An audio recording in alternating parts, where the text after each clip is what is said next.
Hello everyone, आप सब लोग कैसे हो? आज के वीडियो में मैं रामरत्ना वायर्स, प्रिसीजन वायर्स, विद्या वायर्स और केएसएच इंटरनेशनल के बारे में बात करूंगा। मैंने इस पे ऑलरेडी एक वीडियो बना चुका है जो नॉर्मली मैं इंग्लिश में बनाता हूं, और वीडियो पे वो काफी सारे व्यूज भी आए थे और लोगों ने बोला था कि सर जी, इसको जरा आप हिंदी में भी बना सकते हो क्या? तो मैंने बोला कि चलो कोशिश करते हैं, क्यों नहीं। तो आज का ये जो वीडियो है मैं पूरा हिंदी में बनाऊंगा, जो मेरे हिंदी व्यूअर्स है उनके लिए।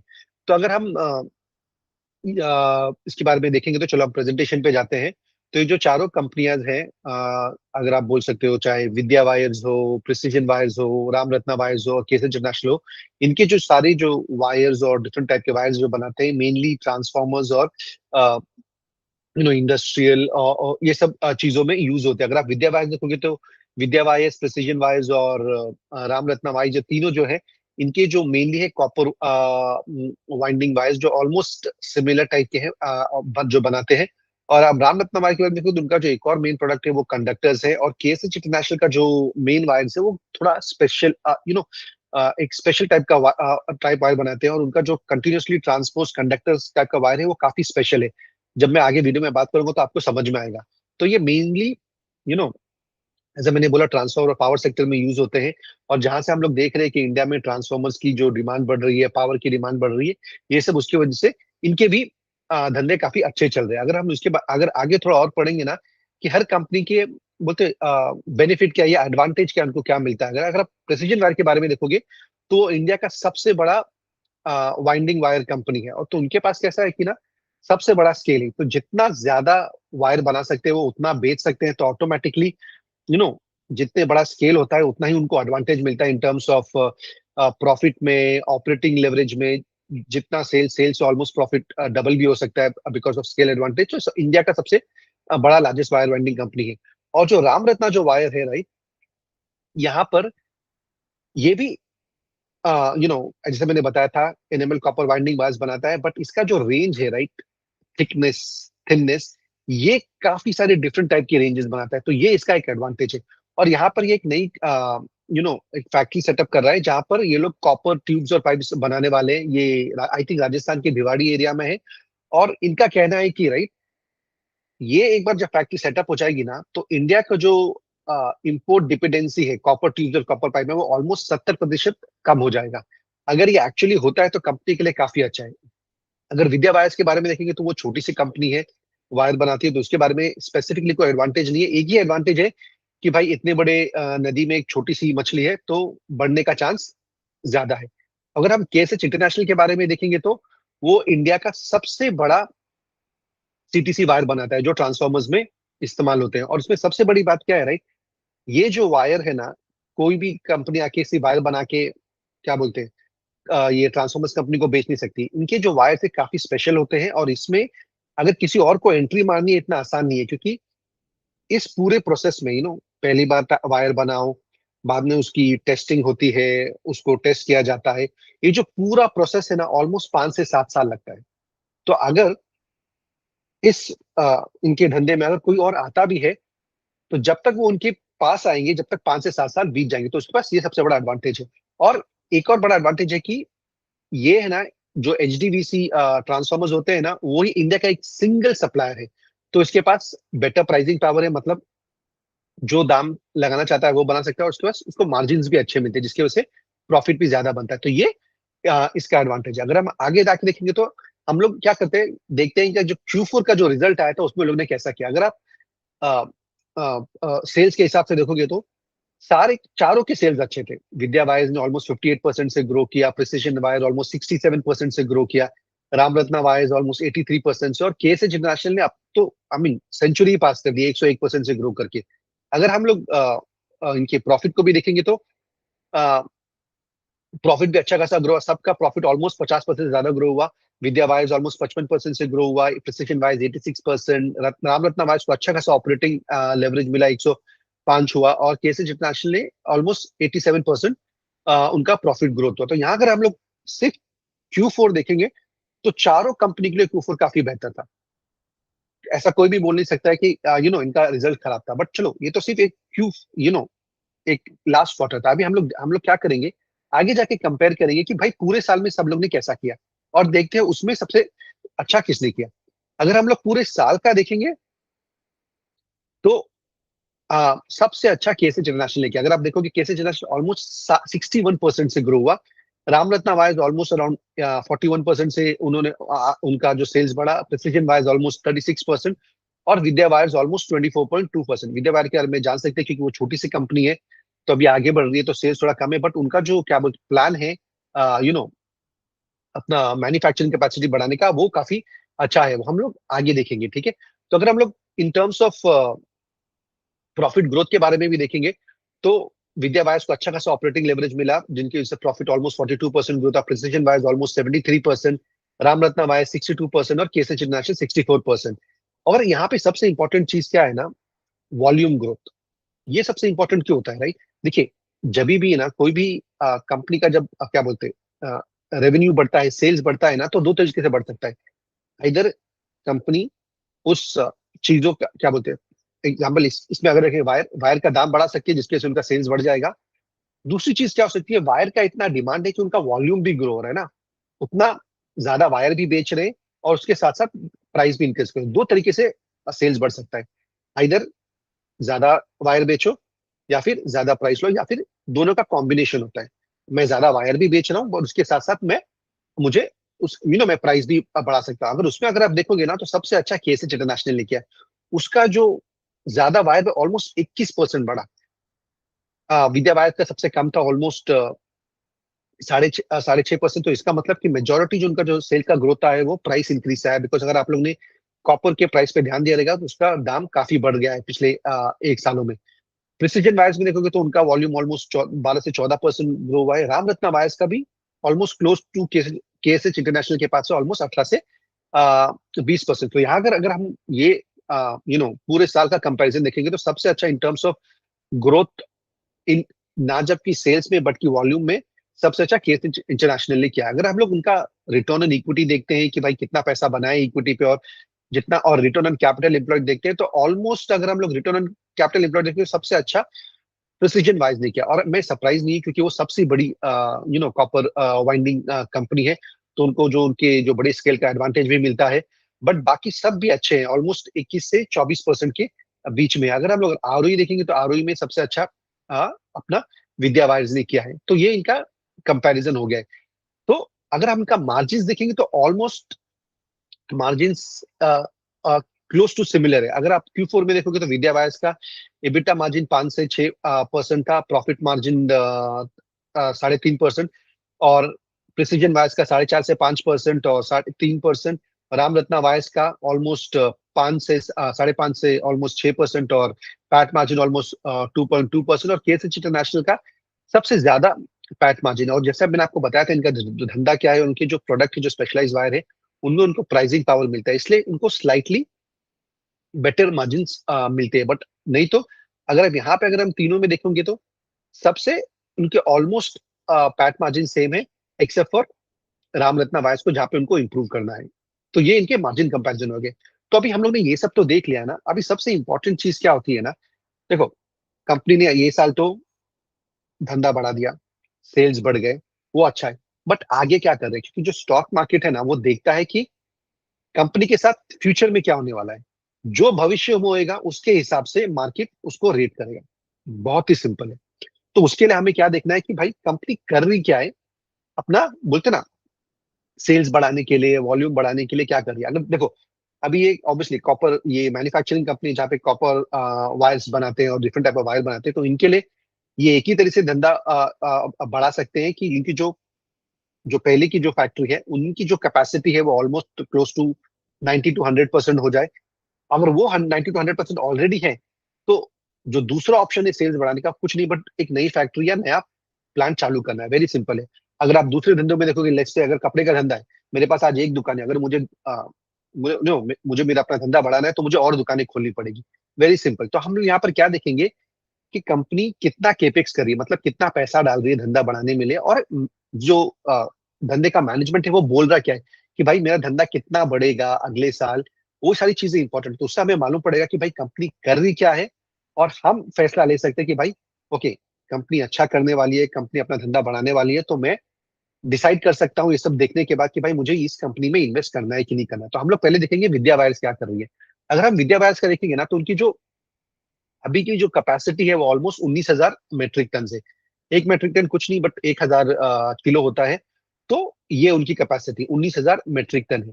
तो यहाँ पे वो लोग क्या कर रहे हैं, ये अपना एक इंडस्ट्री एक्सपांशन कर रहे हैं, जहां से उनकी जो कैपेसिटी है 19,000 मेट्रिक टन से ऑलमोस्ट 36 to 37,000 मेट्रिक टन होने वाली है। तो ऑलमोस्ट डबल होने वाली है, ऑलमोस्ट डबल, 90 to 95%। तो ये भी ये एक्सपांशन हो रहा है। और ये जो एक्सपांशन है वो लोग दो पार्ट में करने वाले हैं। तो जो पहला पार्ट है, वहां पे फेज 1 है, जहां पे 6,000 से 7,000 metric ton already you know already installed हो चुका है। और जो दूसरा पार्ट है 8,000 से 9,000 मेट्रिक टन, वो दिवाली से पहले रेडी हो जाएगा। तो यहाँ पर ये चीजें वो लोग एक्सपैंड कर रहे हैं। तो अगर यहाँ पर आप एक्सपांशन के साथ देखो, तो विद्या वायर्स का सबसे बड़ा एडवांटेज क्या है कि वो जो कंपनी कर रही है वो ऑलमोस्ट अपना, अगर ये एक्सपांशन एज प्लान होता है, तो उनकी जो कैपेसिटी है, राइट, वो ऑलमोस्ट डबल हो जाएगी। समझो अगर मैंने पहले 100 कपड़े बेच 100 यू नो 100 कपड़े बेचे, अगर मैं अपना कैपेसिटी 200 कर रहा हूँ और मैं 200 बेच लूंगा, तो मेरा सेल्स ऑलमोस्ट 100% बढ़ने की चांसेस है। ऑब्वियसली ये तो अभी गाइडेंस से देखते हैं आगे क्या होगा वो फ्यूचर में। अगर कैपेसिटी के हिसाब से देखेंगे तो मैनेजमेंट ने क्लियरली बोला है कि ये जो साल है FY 27 में, वहां पे उनका जो कैपेसिटेशन 50 से 60% रहेगा, और ये बढ़ के 80% हो जाएगा FY 28 में। तो ये इंपॉर्टेंट है। तो इवन इनकी जो कैपेसिटी बढ़ रही है, बट वो एक साथ पूरा इस्तेमाल नहीं कर पाएंगे, क्योंकि आपको ध्यान रखना है ना, ये फैक्ट्री है। जब भी नई फैक्ट्री चालू होती है तो एक बार में पूरा प्रोडक्शन, पूरा कैपेसिटी यूटिलाइज नहीं होता है, ये स्टेप बाय स्टेप होता है।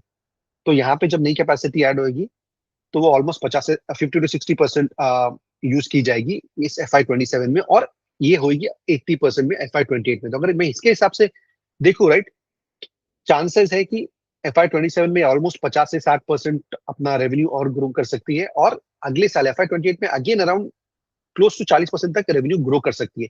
ये अगर मैं नंबर के हिसाब से देखूं। अगर मैं मैनेजमेंट की कमेंट्री देखूं, तो वहां पे उन्होंने कोई स्पेसिफिक रेवेन्यू गाइडेंस नहीं दिया। ये नहीं बोला कि हम लोग 40% से ग्रो करेंगे या 50% से ग्रो करेंगे। बट जिस तरह से वो अपना ये प्लान बना रहे हैं, उसके हिसाब से तो ये लगता है कि ऑलमोस्ट मिनिमम 40% तो अगले साल ग्रो होना चाहिए। और स्पेशली जब कंपनी इतनी छोटी है, इतना बड़ा मार्केट है, अगर वो अपने आप को एक्सपांड कर सकती है, तो डेफिनेटली बढ़ना चाहिए। अगर हम लोग प्रिसीजन वायर्स के बारे में देखेंगे, तो यहाँ पर अगर हम लोग मैनेजमेंट के गाइडेंस के बारे में देखेंगे, तो मैनेजमेंट के गाइडेंस ने कुछ नहीं दिया है, उस पर पूरी चुप्पी बैठी हुई है। अगर हम उनकी जो करंट कैपेसिटी है वो ऑलमोस्ट 61,000 मेट्रिक टन है, और 61,000 मेट्रिक टन ही दिए हुए। और यहाँ पे वो लोग क्या कर रहे हैं, वो लोग सिलवासा में एक प्रोजेक्ट बना रहे हैं, जिसके बाद ये जो कैपेसिटी है 61,000 से ऑलमोस्ट 65,400 हो जाएगी। तो ऑलमोस्ट क्लोज टू 8 से 10% का इंक्रीज होगा। और इसका जो ये जो कैपेसिटी जब इंक्रीज होगी, प्रोडक्शन जो स्टार्ट होएगा, तो वो ये साल FY 27 के चौथे क्वार्टर से स्टार्ट होएगा। तो अगर मैं, जो मेरे पास इंफॉर्मेशन जो कंपनी ने दिया, अगर मैं उसके हिसाब से देखूँ ना, तो कंपनी खुश है कि भाई हम लोग जितना कैपेसिटी कर रहे हैं, हमको थोड़ा बढ़ाना है, बट ज्यादा नहीं बढ़ाएंगे। तो उसके हिसाब से देखो, तो इनका sales only in terms of capacity, इनके साथ देखूं तो ऑलमोस्ट 8 से 10% बढ़ेगा। लेट्स लो प्राइस इंक्रीज हुआ तो ऑलमोस्ट 5% पकड़ लो। तो ज्यादा 15 से 20% ज्यादा बढ़ने वाला नहीं है। तो प्रिसिजन वायर्स खुश है कि भाई मैं सबसे बड़ी कॉपर वायरिंग वायर कंपनी हूँ इंडिया में, मैं जो कर रही हूँ मैं उसके साथ खुश हूँ, और मुझे एज ऑफ नाउ कुछ ज्यादा नहीं करना है। तो यहाँ पर उनके पास स्केल का एडवांटेज है, but in terms of growing, मुझे वहां पे वो विजन नहीं दिख रहा है कि वो ज्यादा बढ़ना चाहती है और ज्यादा बढ़ना चाहती है।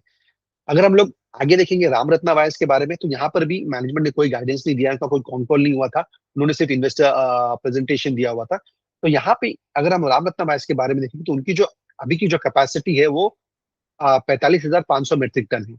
और इसमें वो लोग ऑलमोस्ट अनदर क्लोज टू 8 से 9% ऐड कर रहे हैं, 3,600 मेट्रिक टन।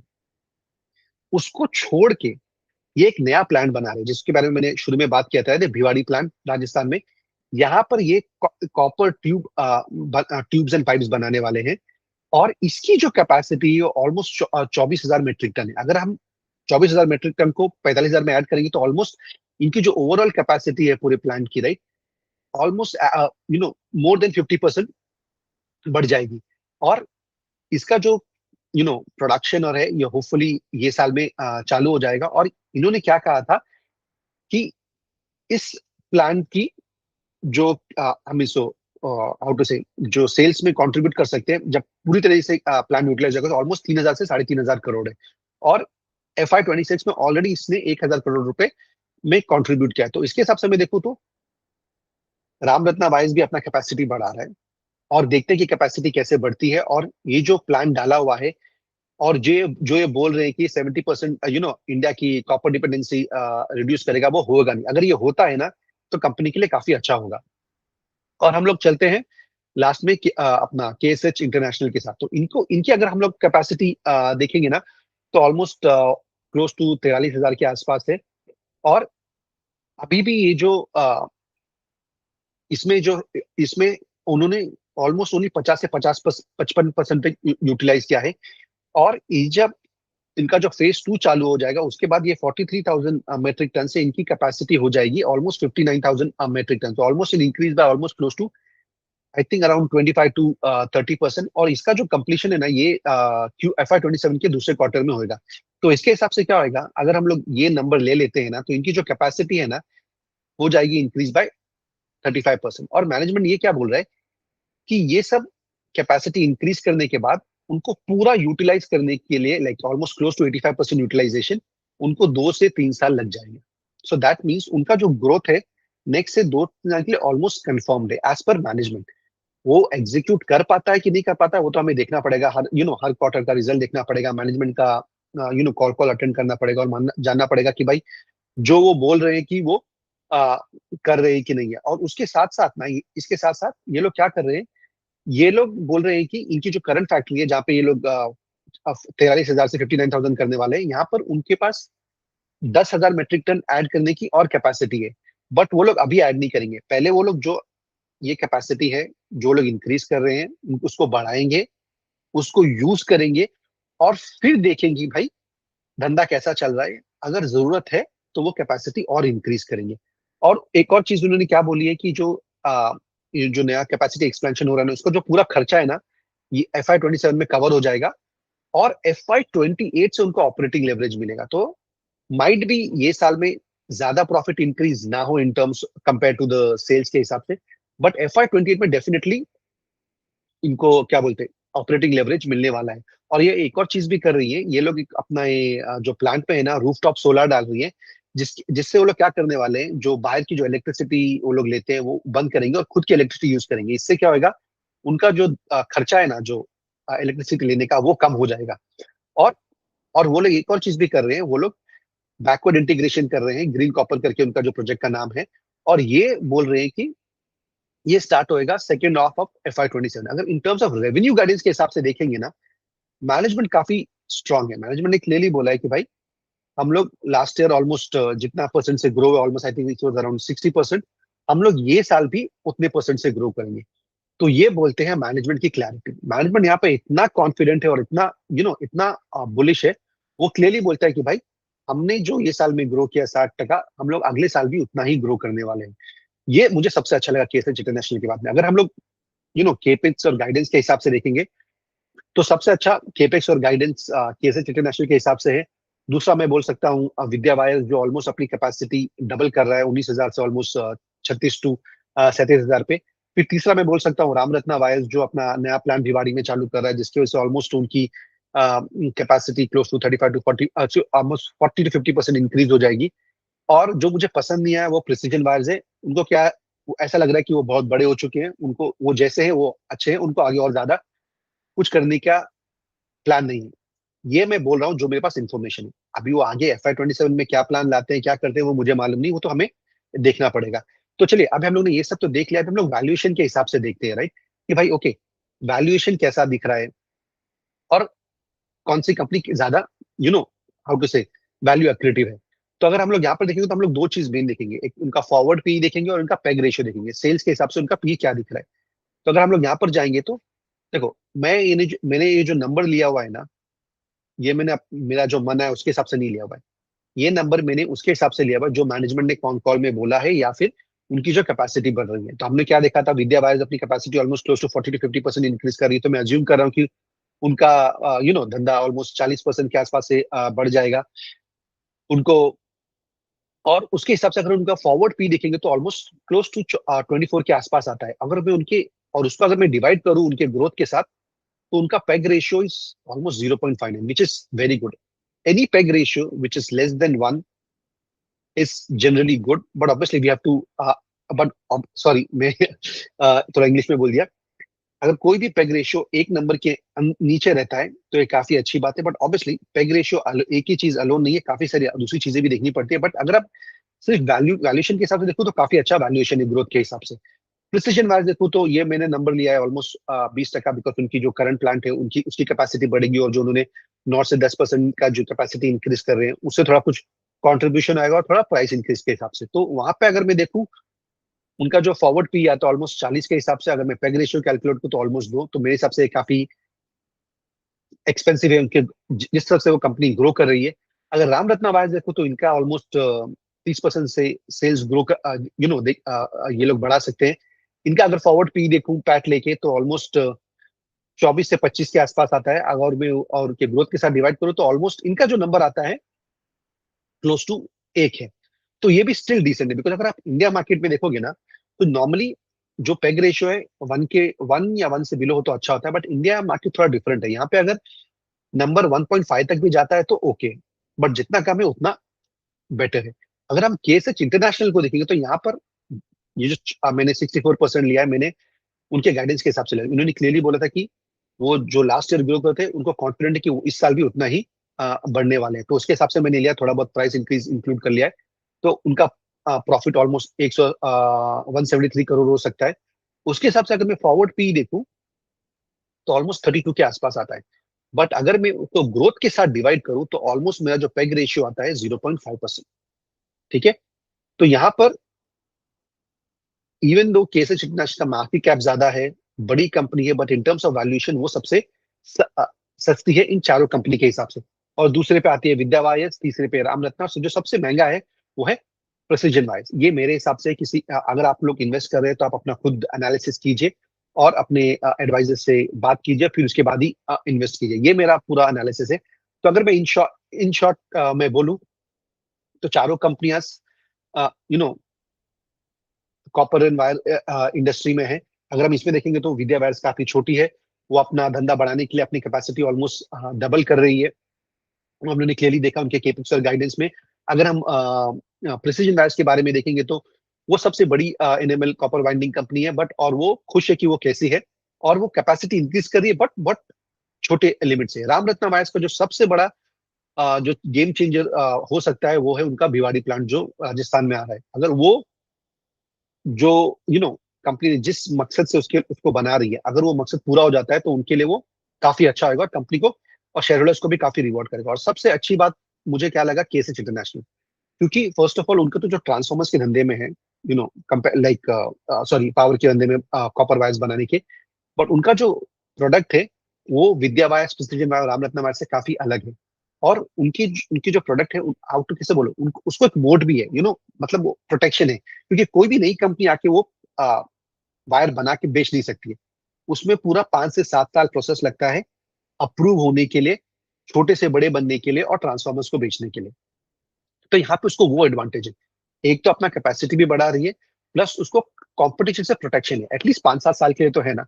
तो इसके हिसाब से मेरा, अगर मैं होता तो मेरा पहला चॉइस होता था इन्वेस्ट करने के लिए केएस इंटरनेशनल। अगर दूसरा चॉइस होता था तो मैं विद्या वायर डालता था। अगर कोई मेरे मुझे बोलेगा नहीं तुम्हें विद्या वायर भी नहीं ऑप्शन नहीं है, केएस इंटरनेशनल प्रिसीजन और रत्ना वायर्स में क्या लोगे, मैं रत्ना वायर्स ही लेने वाला हूँ। प्रिसीजन वायर्स लास्ट का लास्ट रहेगा, उसको तो मैं छूने वाला भी नहीं, क्योंकि इवन दो वो बड़ी है, you know but in terms of valuation उसके साथ देखूँ तो काफी महंगी पड़ जाती है। अगर आप लोग को ये वीडियो अच्छा लगा तो प्लीज लाइक और कमेंट कीजिए, और मेरे चैनल को भी सब्सक्राइब कीजिए, क्योंकि आप लोग ने ये रिक्वेस्ट किया था हिंदी में बनाने के लिए, तो मैं इसलिए ये वीडियो हिंदी में बनाया।